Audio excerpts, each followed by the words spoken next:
Buenos días.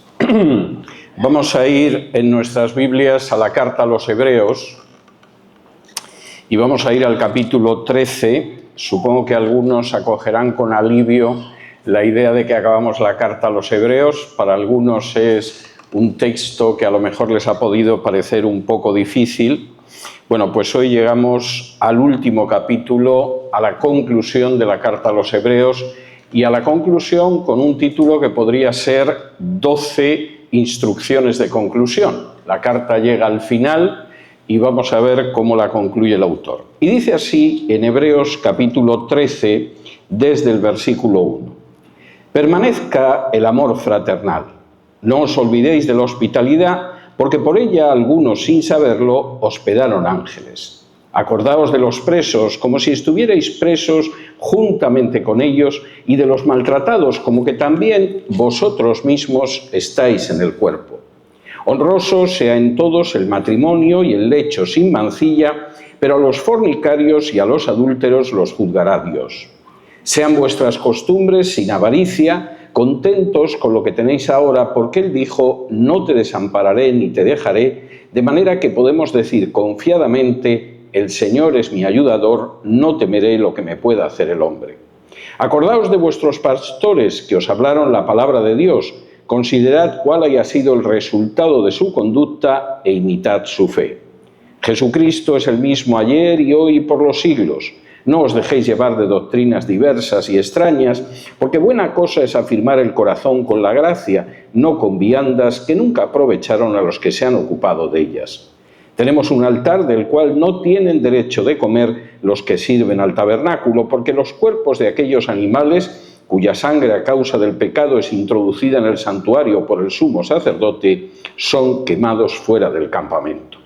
Por lo cual también Jesús, para santificar al pueblo mediante su propia sangre, padeció fuera de la puerta. Salgamos pues a él fuera del campamento, llevando su vituperio, porque no tenemos aquí ciudad permanente, sino que buscamos la porvenir. Así que ofrezcamos siempre a Dios, por medio de él, sacrificio de alabanza, es decir, fruto de labios que confiesan su nombre. Y de hacer bien y de la ayuda mutua no os olvidéis, porque de tales sacrificios se agrada a Dios. Obedeced a vuestros pastores y sujetaos a ellos, porque ellos velan por vuestras almas como quienes han de dar cuenta, para que lo hagan con alegría y no quejándose, porque esto no os es provechoso. Orad por nosotros, pues confiamos en que tenemos buena conciencia, deseando conducirnos bien en todo. Y más os ruego que lo hagáis así, para que yo os sea restituido más pronto. Y el Dios de paz, que resucitó de los muertos a nuestro Señor Jesucristo, el gran pastor de las ovejas por la sangre del pacto eterno, os haga aptos en toda obra buena para que hagáis su voluntad, haciendo Él en vosotros lo que es agradable delante de Él por Jesucristo, al cual sea la gloria por los siglos de los siglos. Amén. Os ruego, hermanos, que soportéis la palabra de exhortación, pues os he escrito brevemente. Sabed que está en libertad nuestro hermano Timoteo, con el cual, si viniere pronto, iré a veros. Saludad a todos vuestros pastores y a todos los santos. Los de Italia os saludan. La gracia sea con todos vosotros. Amén.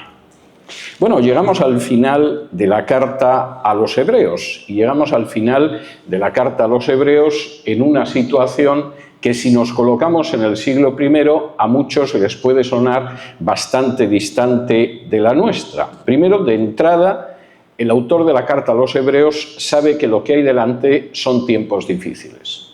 Ya ha dicho claramente que todo el sistema del templo, todo el sistema de Jerusalén va a desaparecer. Eso está condenado. Sé que lamentablemente algunos de vosotros todavía seguís con los ojos fijos en la ciudad de Jerusalén, seguís fijos en el templo, seguís fijos en toda la liturgia del templo, en los sacerdotes, en los levitas, en los que tocan los instrumentos, etc. No va a quedar nada. Primera cuestión que tenéis que tener muy claro, y no va a quedar nada por la sencilla razón de que estamos bajo un nuevo pacto en la sangre de Cristo, y por lo tanto el antiguo pacto va a desaparecer por completo. Segunda cuestión, y esto es algo que va dejando caer poco a poco, de una manera muy delicada, de una manera muy suave, pero de una manera también clara. Estamos cerca de una persecución. Y lo que todavía es una situación en la que se producen, situaciones tensas, esto va a ir a más. El autor de la carta a los Hebreos no se equivocaba en absoluto. Él está escribiendo seguramente en torno al año 62, 63, posiblemente 61. Todavía no había muerto ninguno de los personajes más relevantes de ese cristianismo primitivo. El primero en morir en esa época, en el año 62, fue Jacobo, Santiago, el hermano de Jesús. Luego, a inicios de la década de los 60, murió Pablo, fue ejecutado Pedro. Fueron muriendo una serie de personajes relevantes, pero todavía no habían entrado. En un momento determinado, a mediados de los años 60, estalló la gran persecución de Nerón. En el año 70 desapareció Jerusalén y su templo. Y eso está a muy poquitos años vista. No es que sean las elecciones de midterm de noviembre, pero casi el próximo mandato presidencial. Y el autor de la carta a los Hebreos los está preparando, y precisamente cuando llega a esta parte, que es la conclusión, señala cosas que son enormemente importantes para esa gente que se va a enfrentar con una situación más difícil y a la que ha puesto muy claro qué es lo importante del mensaje de salvación y también lo importante de nuestra conducta, y les da 12 instrucciones. Primera instrucción: permanezca el amor fraternal. El amor es algo muy sólido. De hecho, la palabra amor posiblemente es una de las palabras más manipuladas por nosotros en el día de hoy.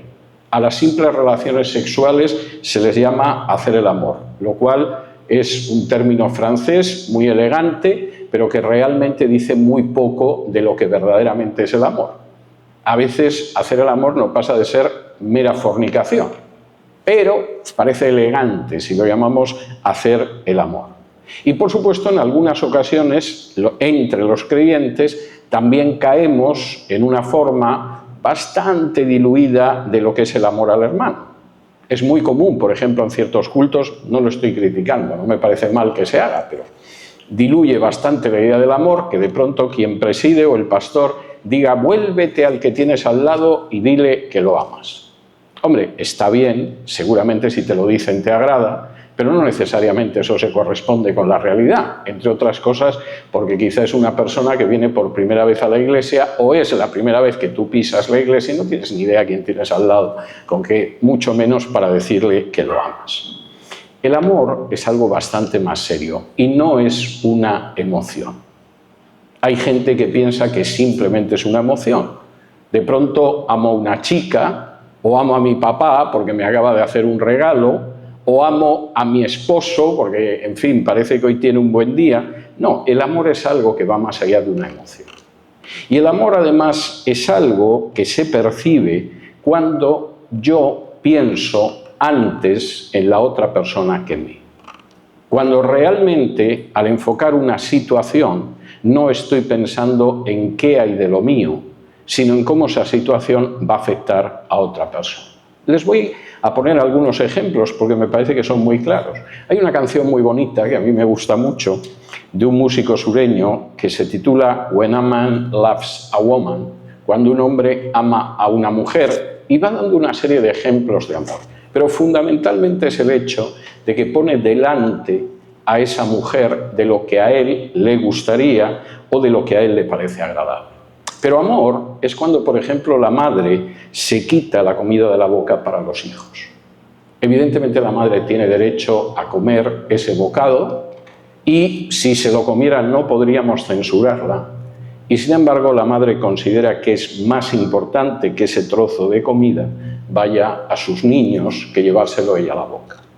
El amor es cuando de pronto el padre dedica más horas a sus hijos o al trabajo para sacar adelante a su familia que a su ocio y a su diversión.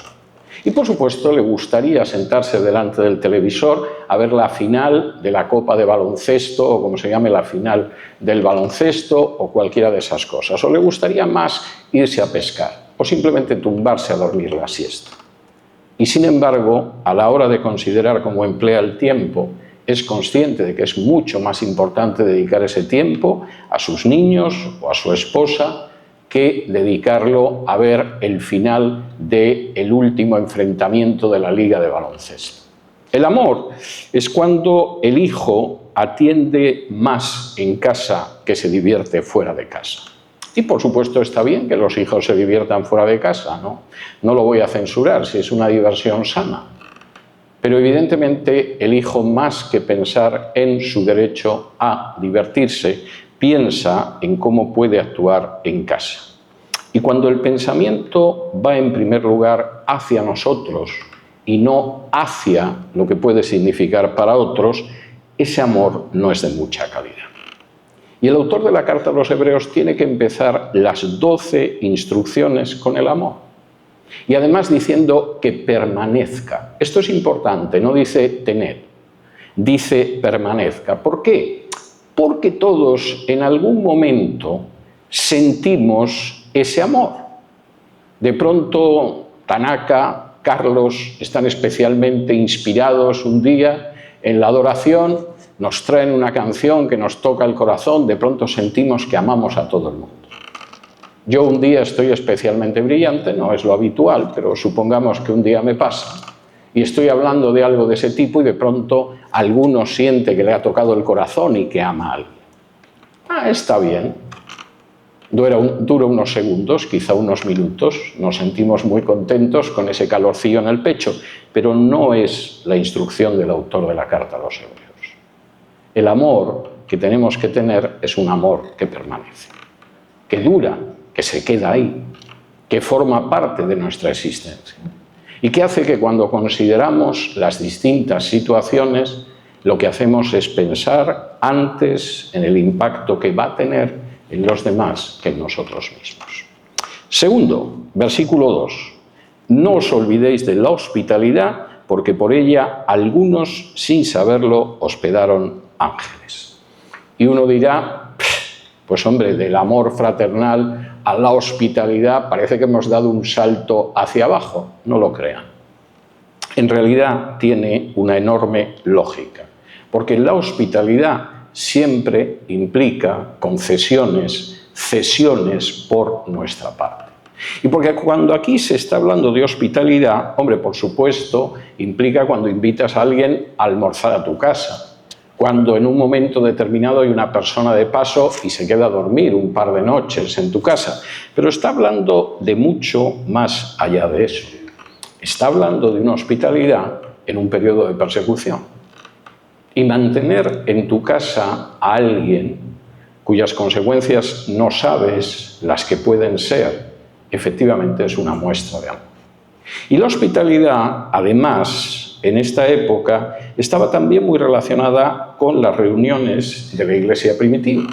Hasta el siglo IV no hubo locales, templos, iglesias, como ustedes lo quieran llamar, para que se reunieran las congregaciones cristianas. Es algo desconocido hasta el siglo IV. En el siglo IV incluso, cuando empiezan a construirse los primeros edificios, que nosotros llamamos iglesias, ya la iglesia no es la gente, es el edificio. Reciben el nombre de basílicas, porque como no tienen práctica con los edificios, copian un edificio romano que se llama basílica y que tiene 3 naves. Y pueden sentar a las mujeres a un lado, incluso a los hombres a otro, etcétera, etcétera. Pero no sucedía en el siglo I. Y eso implicaba que había que ser hospitalarios. Es curioso que, por ejemplo, en algunas excavaciones arqueológicas en las que se ha encontrado alguna casa particular en la que se reunían cristianos, se ha podido ver cómo tumbaron alguna pared, algún tabique para que la gente se pudiera reunir de una manera un poquito más cómoda dentro de una casa. Y eso implica hospitalidad. Y alguno dirá, eso lo que implica es una pesadez. Ya es bastante complicado tener que alojar a alguien en tu casa. Ya es bastante complicado que se quede alguien que quizá incluso puede estar pasando por una situación de necesidad o de persecución. Y ahora, además, en algunos casos ya es complicado que haya reuniones. Y el autor de la carta a los Hebreos dice, ser hospitalarios tiene más recompensa de lo que parece a primera vista. ¿No os acordáis de un viejo beduino que no podía tener hijos, aunque lo intentaba desde hacía décadas, que se llamaba Abraham, y que un día llegaron 3 viajeros delante de su casa y echó a correr, como dice el texto de Génesis, corrió para atenderlos, para darles lo mejor posible de comer, incluso para alojarlos? ¿No recordáis que junto con los ángeles iba el mismo Jehová en ese grupo? Pues haceos a la idea de que en muchas ocasiones la hospitalidad implica que sin saberlo podéis acoger a ángeles entre vosotros. No penséis que esto es algo de lo que se tiene que ocupar el hermano Hugo, que es especialmente hospitalario, porque la hermana Nieves es una persona también muy hospitalaria y entonces, bueno, analizamos esto, que se ocupe de ello Hugo, por ejemplo. No, sed hospitalarios, porque no sabéis la enorme recompensa que hay en el hecho de ser hospitalarios. Tercera recomendación, todavía más rara para nosotros. Acordaos de los presos como si estuvierais presos juntamente con ellos y de los maltratados como que también vosotros mismos estáis en el cuerpo. Acordaos de los presos. En la vida cristiana que lleváis en estos años 60, inicios de los 60 del siglo I, acordaos de los presos como si vosotros estuvierais presos. Esto suena muy raro, ¿no? Bueno, suena muy raro porque seguramente vivimos en una sociedad donde no merece la pena encarcelar a los cristianos. Realmente dan muy poca lata. Algunos cristianos, es verdad, tienen que exiliarse de donde viven. Hay cristianos que a lo mejor en el trabajo les pueden hacer la vida imposible, pero en términos generales no somos gente molesta. Por eso es raro que alguno de nosotros acabe en prisión. Alguno dirá, pero porque vivimos en una democracia. No seas ingenuo. Si realmente fuéramos molestos en una sociedad que es mala, y quien no vea que vivimos en una sociedad que tiene muchas cosas buenas, pero que moralmente es mala, sería bueno que abriera los ojos. Si fuéramos molestos, habría más gente de esta congregación en prisión que aquel que en estos momentos está en la cárcel porque lo pescó el ICE y tiene una orden de deportación, como una persona con cuya esposa yo he estado hablando a lo largo de esta semana. Pero no era lo que pasaba en el siglo I.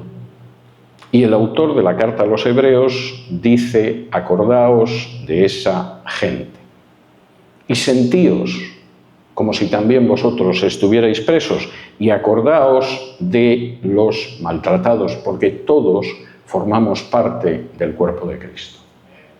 Me llama enormemente la atención, no solo que en una sociedad especialmente perversa, más allá de despreciarnos, la verdad es que nos dejan vivir con bastante tranquilidad.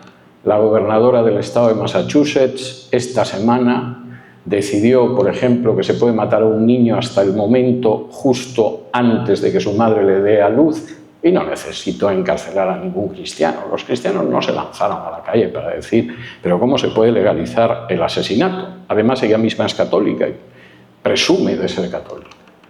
Pero evidentemente los presos no existen.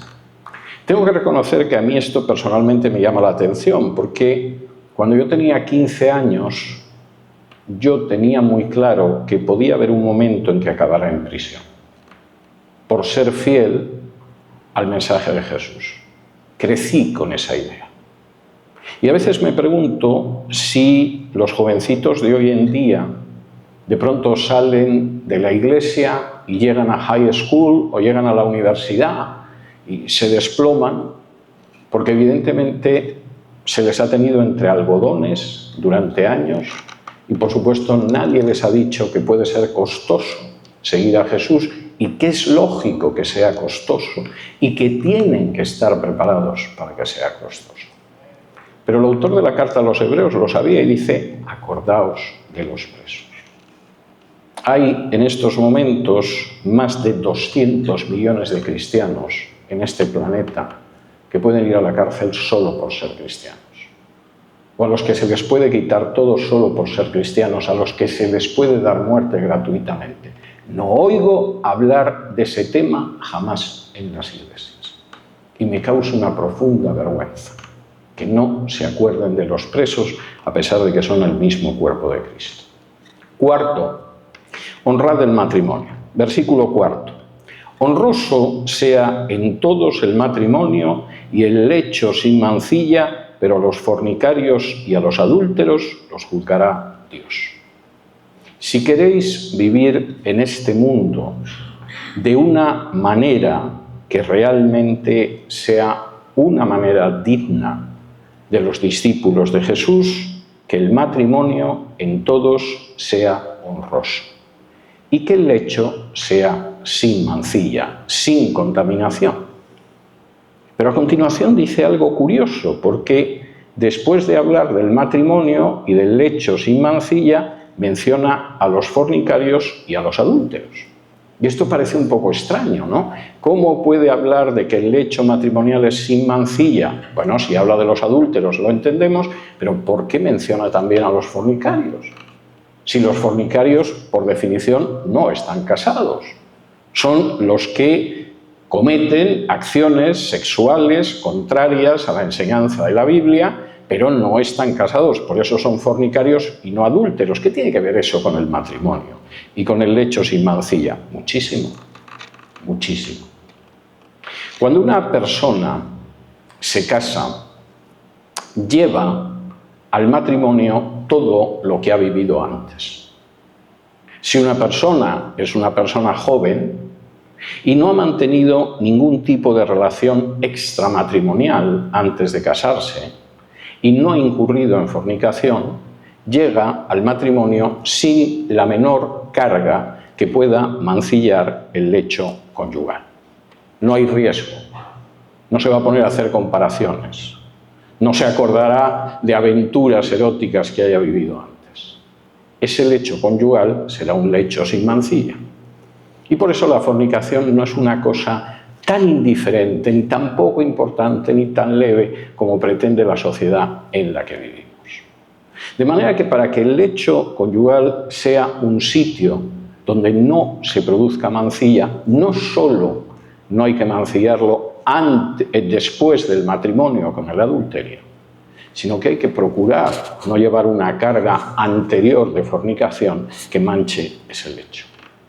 Hay gente que llega al matrimonio y aunque tenga una experiencia previa, pues no está pensando en mi marido qué vida habrá llevado antes o qué vida llevaba antes, me estará comparando con alguna de sus amantes anteriores y considerará que merezco la pena o que vaya carga la que tiene con su esposa. O el marido tampoco llegará con la idea de espero que no me esté comparando con alguna de las personas con las que se fue a la cama antes, porque sería bastante triste. Supongamos que no estoy a la altura de Mauricio, o ella dice, supongamos que no estoy a la altura de Rosa.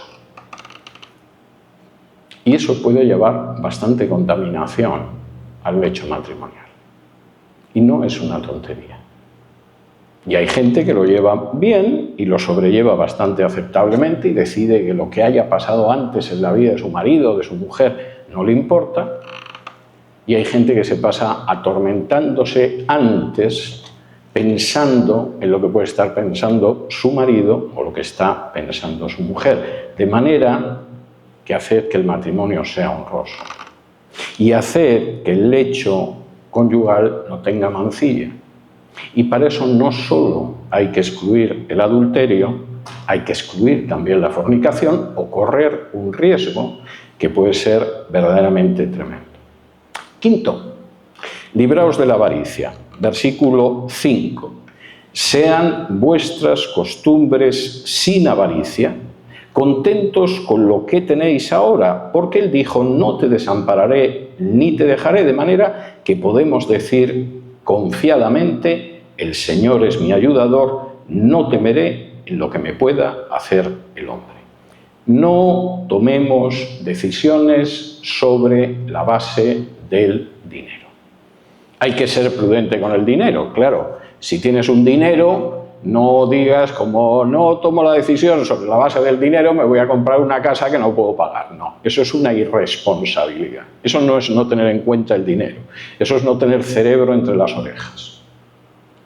Pero de lo que se trata es que las decisiones no se pueden tomar sobre la base del beneficio.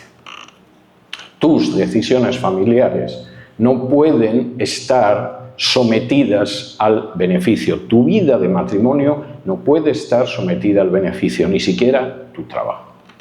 Y si colocas por delante el beneficio que supuestamente pudieras sacar, pues evidentemente es posible que no dediques a tu esposo o a tu esposa el tiempo que se merece, que no te ocupes de tus hijos como te tienes que ocupar, y luego, cuando las consecuencias aparezcan, es posible que llores, pero va a ser muy difícil arreglar lo que has hecho mal. Y hay muchos padres que efectivamente no dedican a sus hijos el tiempo que le tienen que dedicar, porque es muy importante tener un televisor de plasma más grande. O es más importante cambiar el automóvil cada menos años. O que nos vayamos de vacaciones a un sitio mejor. Todo eso está bien. Puedes tener un televisor de plasma grande en casa si te hace ilusión y lo puedes pagar sin ahogos. O cambiar de automóvil con cierta frecuencia si tu trabajo te lo permite. Pero si lo haces a costa de tu cónyuge o a costa de tus hijos, a costa de tu relación con el Señor, a costa de tu comunión con los hermanos, estás haciendo un pésimo negocio. Y lamentablemente el actuar sin avaricia es algo que realmente se ha introducido también en muchos ministerios. Hace años, uno de mis mejores amigos en aquel entonces era uno de los mejores pastores que yo he conocido en mi vida. Y era una persona tremendamente entregada.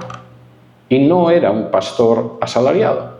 La iglesia simplemente le daba una cantidad ridícula, no modesta, ridícula, para cubrir su desplazamiento en automóvil desde donde vivía, que era bastante lejos, al lugar de la iglesia, al ministerio pastoral que tenía, etcétera, etcétera. Y en un momento determinado, para desgracia de esa congregación, dejó de ser el pastor de esa iglesia. Y vino otra persona que, por supuesto, tenía una idea muy distinta del ministerio. Él sí iba a ser un asalariado. Lo primero que fijó con la iglesia era el salario. Lo segundo, las vacaciones. Lo tercero, las horas que trabajaba cada día. Eso de trabajar 24 horas, 7 días a la semana, ni hablar. Y, por supuesto, las actividades de la iglesia que se iban a suprimir porque él no estaba dispuesto a trabajar más horas de lo que era razonable. Tenía la mentalidad de un funcionario, de un empleado de banca, que no me parece mal en un funcionario, en un empleado de banca, pero que no es la mentalidad que tiene que tener un siervo del Señor. Y la congregación lo aceptó. Todo lo que había negado a un pastor excelente, uno de los 5 mejores pastores que yo he conocido en mi vida, se lo dio a otra persona que simplemente era un asalariado. Yo no tomo jamás decisiones por cuestiones de dinero, ni siquiera decisiones profesionales. Nunca las he tomado.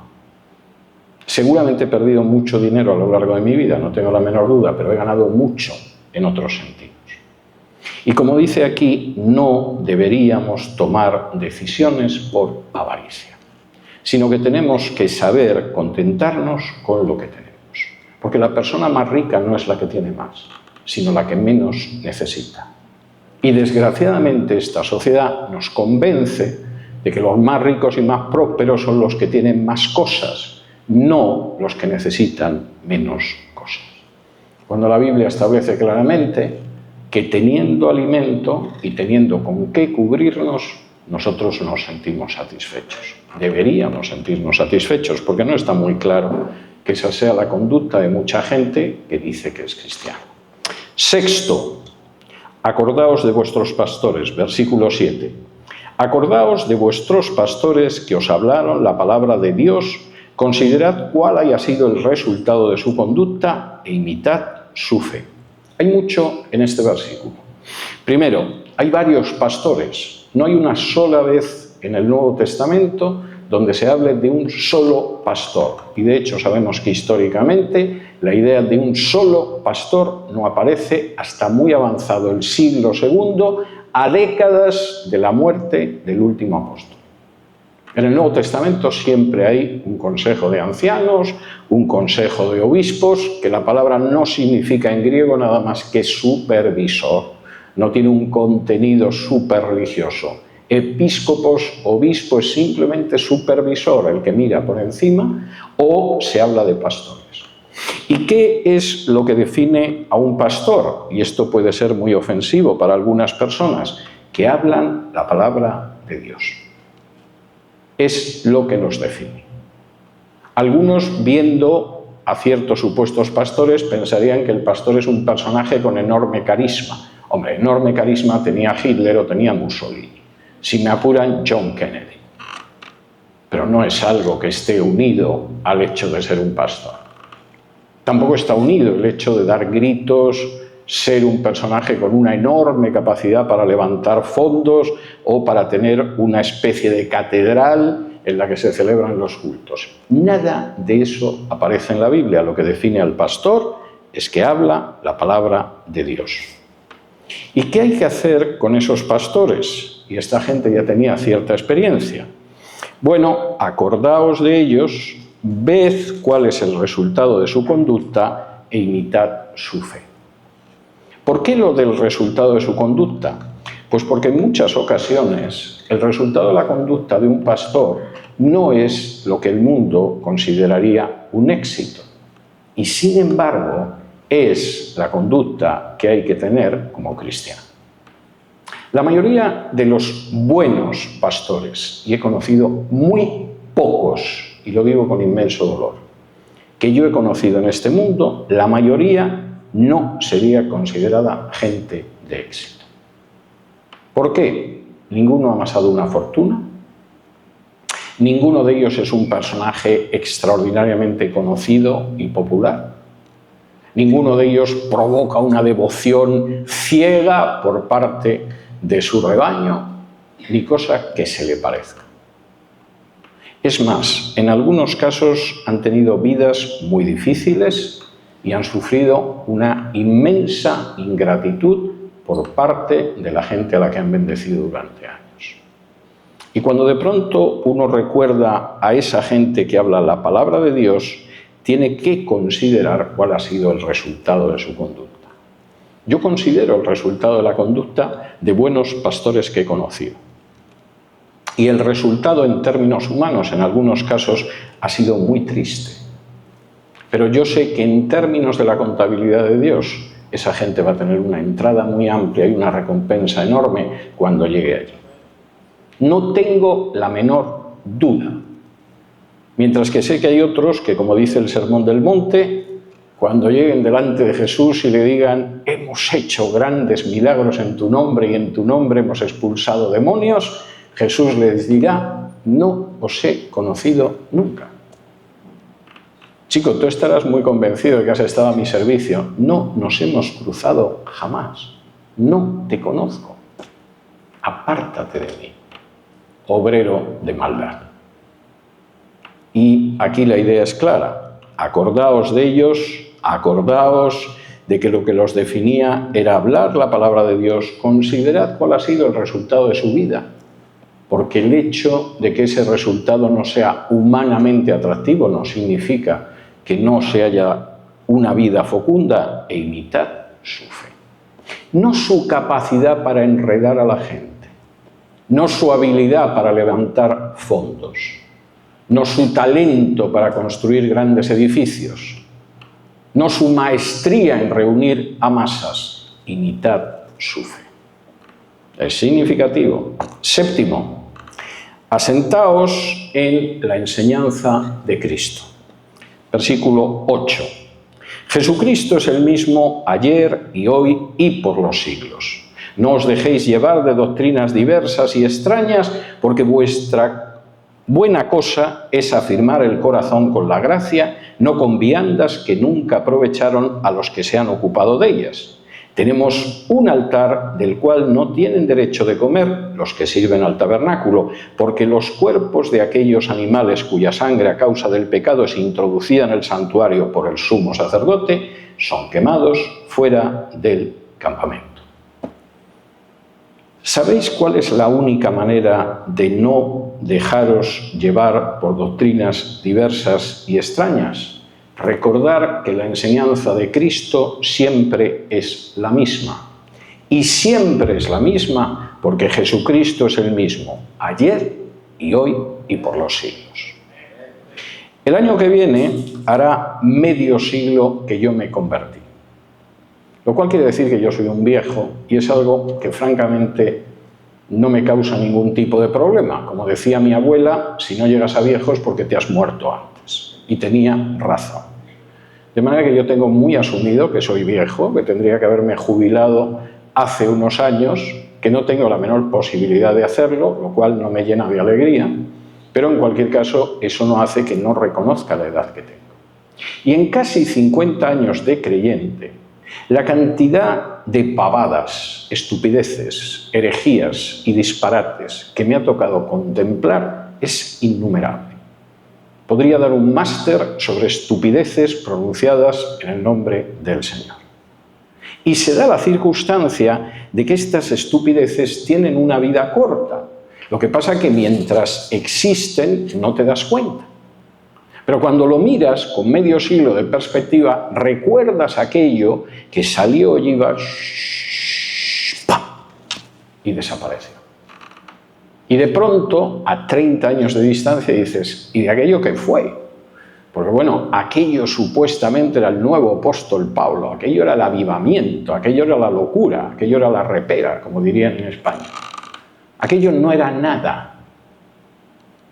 Y aquellos que efectivamente recuerdan que Jesucristo es el mismo ayer y hoy y por los siglos, y no se han dejado llevar de doctrinas diversas y extrañas, cuando pasa el tiempo lo ven.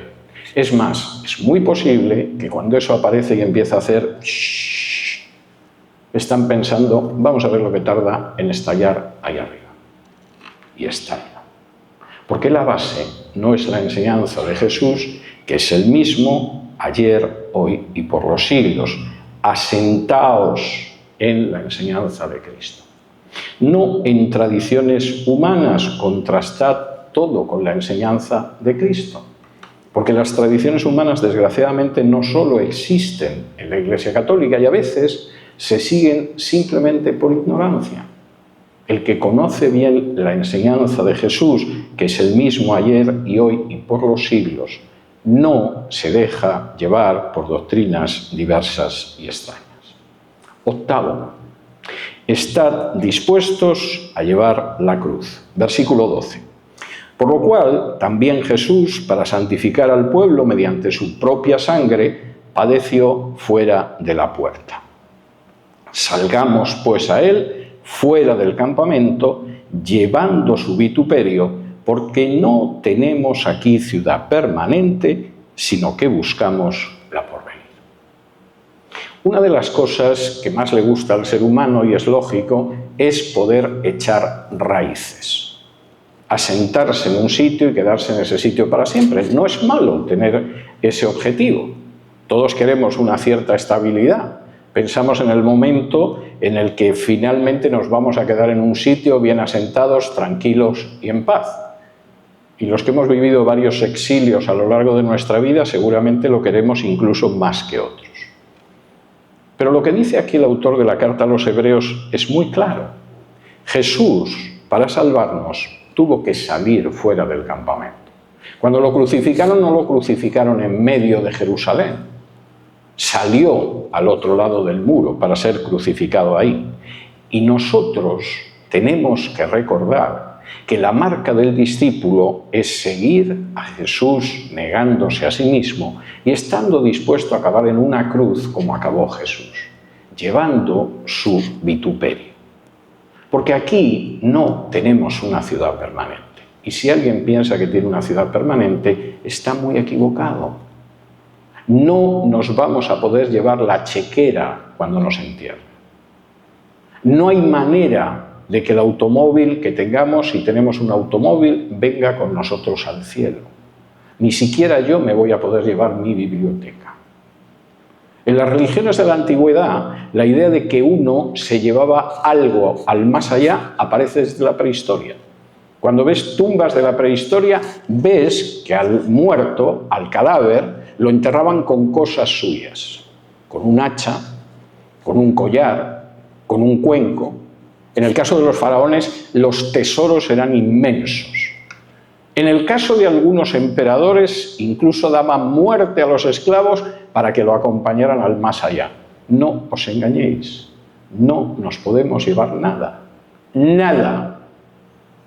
Lo único que va a venir con nosotros es la manera en que servimos al Señor. Y tenemos que estar dispuestos a ser llevados al otro lado del muro de la ciudad y a llevar la misma vergüenza que Jesús, porque no tenemos aquí una ciudad permanente. Aunque vivamos muchos años en alguna ciudad y Dios quiera que de manera tranquila y agradable, nosotros buscamos una ciudad por venir. Tened eso presente, y si en algún momento existe una persecución, un exilio, una pérdida, una emigración, estaréis preparados para llevarlo. Pensad que en esta vida las cosas son permanentes, y si de pronto no es así, vais a sufrir mucho, porque no habéis tenido nada claro la relación que tenemos con las cosas, con la ciudad, con nuestro hogar, con nuestra permanencia. 9. Alabad a Dios. Versículo 15. Así que ofrezcamos siempre a Dios por medio de Él sacrificio de alabanza, es decir, fruto de labios que confiesan su nombre. En las últimas décadas, porque esto es un fruto histórico muy reciente, en muchas iglesias se ha acabado identificando la alabanza con un ministerio musical. El ministerio musical es algo muy bueno. En esta iglesia además estamos muy agradecidos a los hermanos que lo dirigen y a los hermanos que lo ejecutan.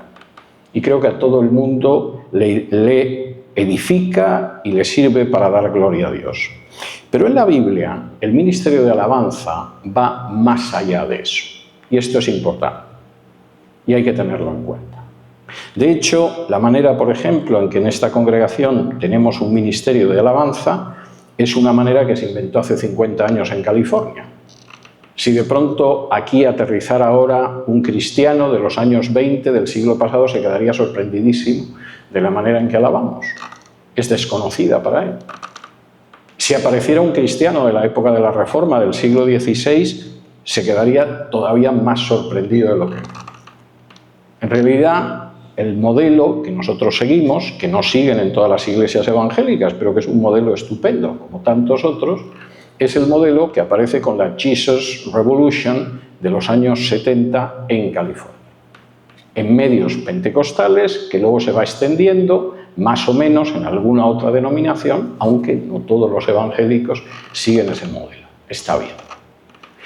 Está bien siempre que recordemos que la alabanza es algo que va más allá de eso.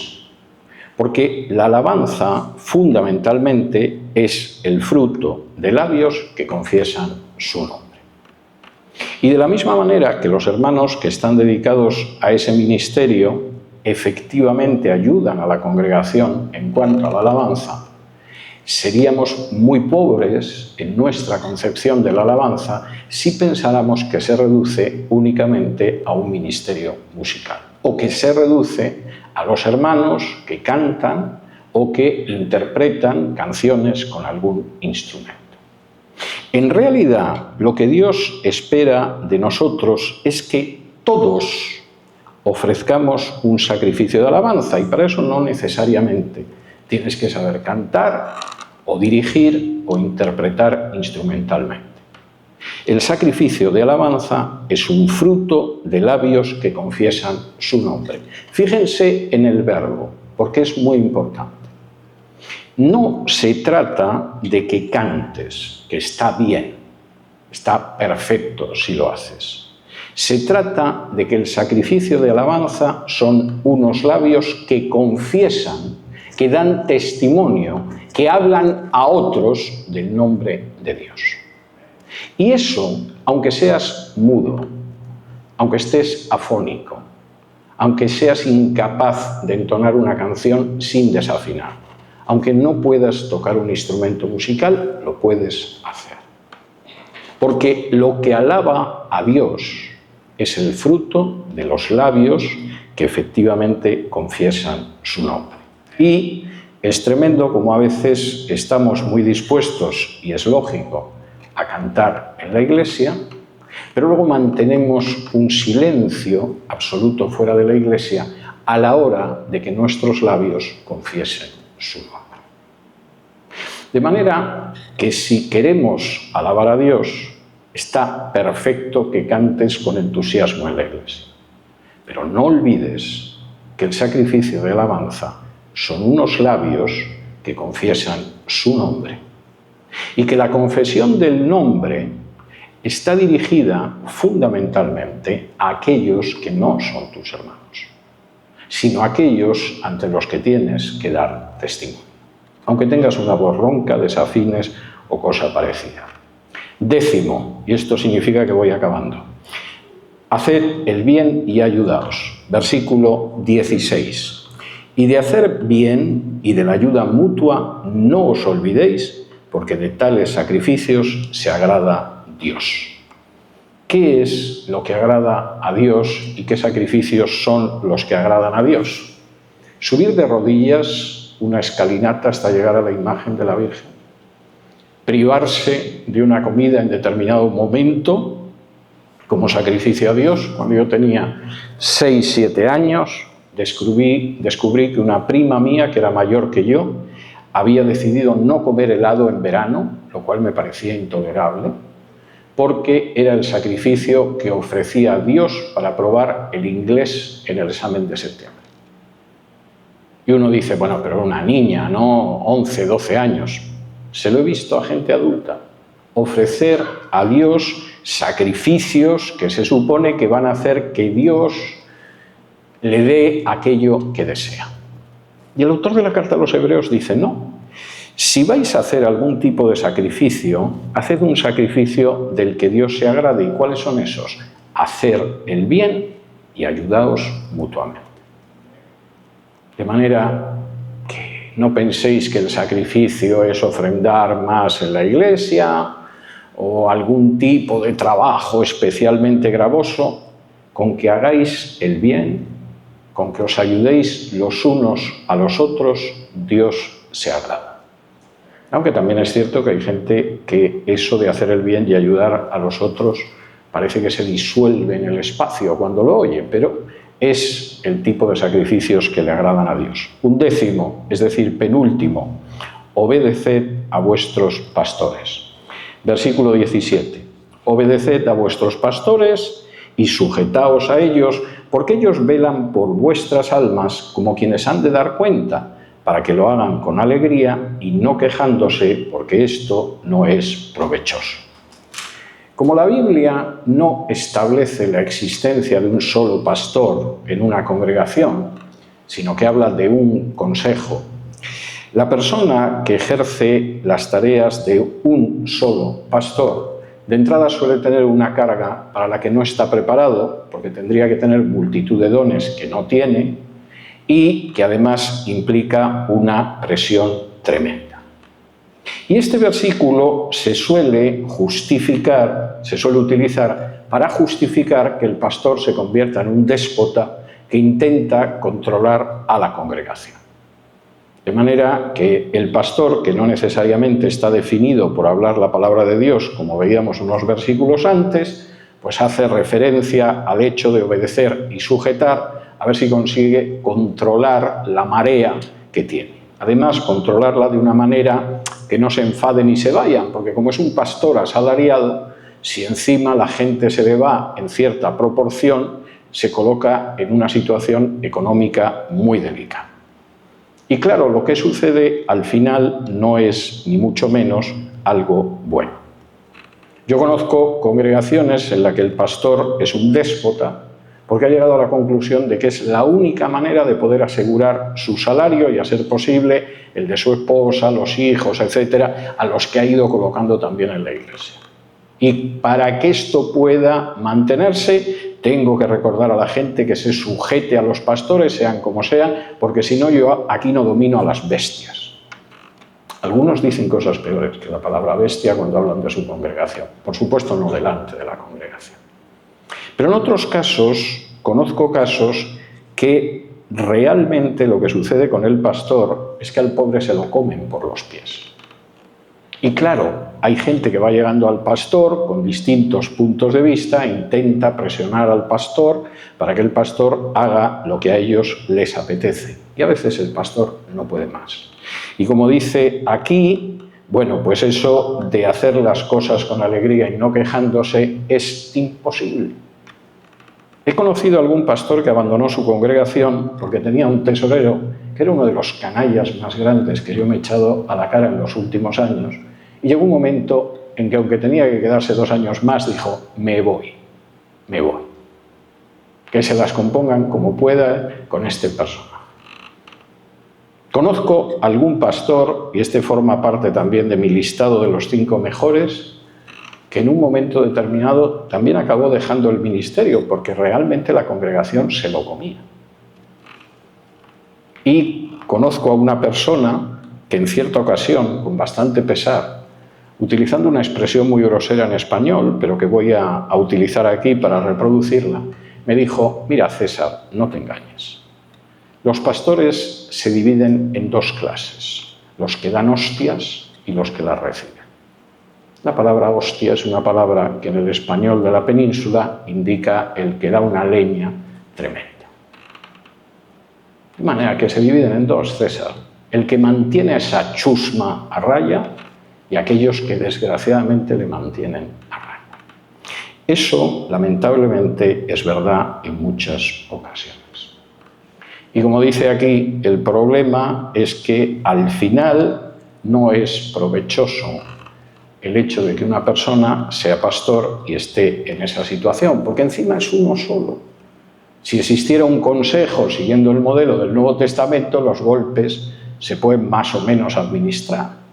Pero cuando tienes que cubrir ministerios que el Espíritu Santo no te ha dado los dones para ello, te ha dado un don, 2, 3, pero no te ha dado 20, y además tienes una presión de ese tipo, lo que sale acaba siendo muy malo y, como dice aquí, no es provechoso. Es muy triste, pero es real. Y el autor de la carta a los Hebreos, que es práctico, dice: bueno, pues vosotros veréis lo que hacéis, pero si acabáis amargando al final a una persona que además se ocupa de vosotros, eso no os va a ser de ningún provecho. De ningún provecho. Y por cierto, tengo que decir que en este país, que algunos se jactan de que es un país cristiano, más del 50% de los pastores, según las encuestas, dejarían de ser pastores si encontraran otro empleo mejor pagado. Lo cual quiere decir que su razón para el ministerio espiritual no parece que sea, pero en última instancia, bueno, dado que no hay posibilidad de trabajar en un banco o en otro sitio y ganar más dinero, pues sigo siendo pastor. Saque cada cual las conclusiones de lo que eso puede significar para el rebaño. Última recomendación, última amonestación, última instrucción del autor de la carta a los Hebreos: orad por los demás. Versículo 18. Orad por nosotros, pues confiamos en que tenemos buena conciencia, deseando conducirnos bien en todo, y más os ruego que lo hagáis así para que yo sea restituido más pronto. Y esto es algo tremendamente importante. Con estas 12 recomendaciones, y la de orar por los demás es la última, pero no porque sea la menos importante, sino porque es una especie de broche de oro, podéis sobrevivir una persecución.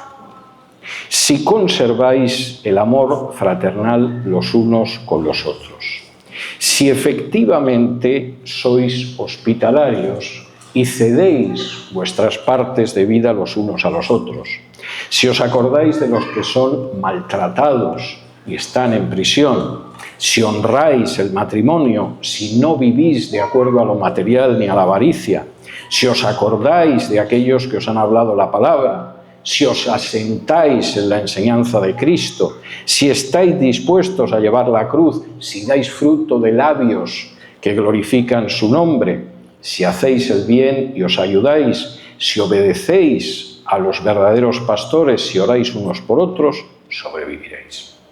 Y si no, no sobreviviréis. Podéis tener el edificio más lujoso de iglesia, como la Catedral de Cristal, que la han terminado vendiendo a una diócesis católica. Podéis tener el mejor equipo de alabanza del mundo, como Hillsong, que es una iglesia ahora mismo cayendo en picado en medio de una crisis espiritual pavorosa.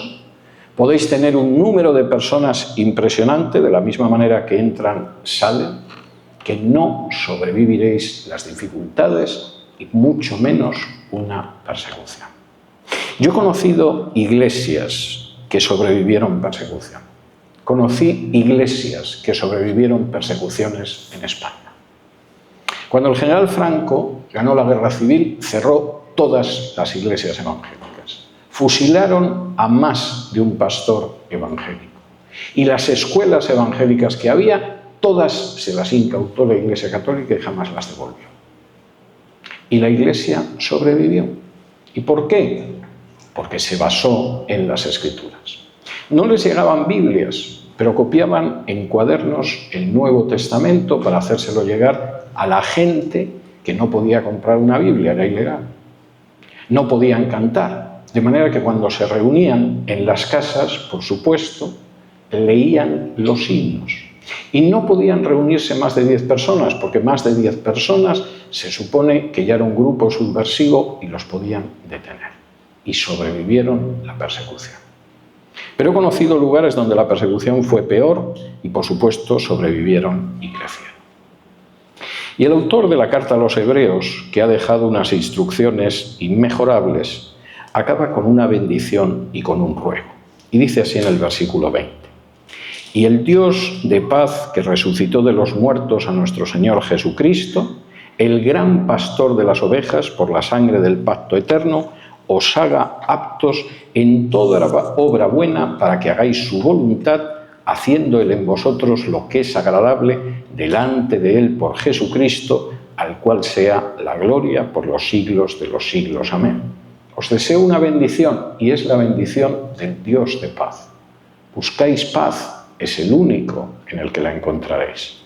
Y acaba con un ruego, versículo 22. Os ruego, hermanos, que soportéis la palabra de exhortación, pues os he escrito brevemente. Sabed que está en libertad nuestro hermano Timoteo, con el cual, si viniere pronto, iré a veros.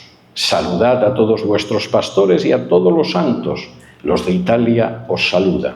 La gracia sea con todos vosotros. Amén. Versículo 21. Dios os haga aptos, porque solo Dios nos hace aptos. Nunca es un seminario, nunca es la voluntad humana, nunca es el deseo propio.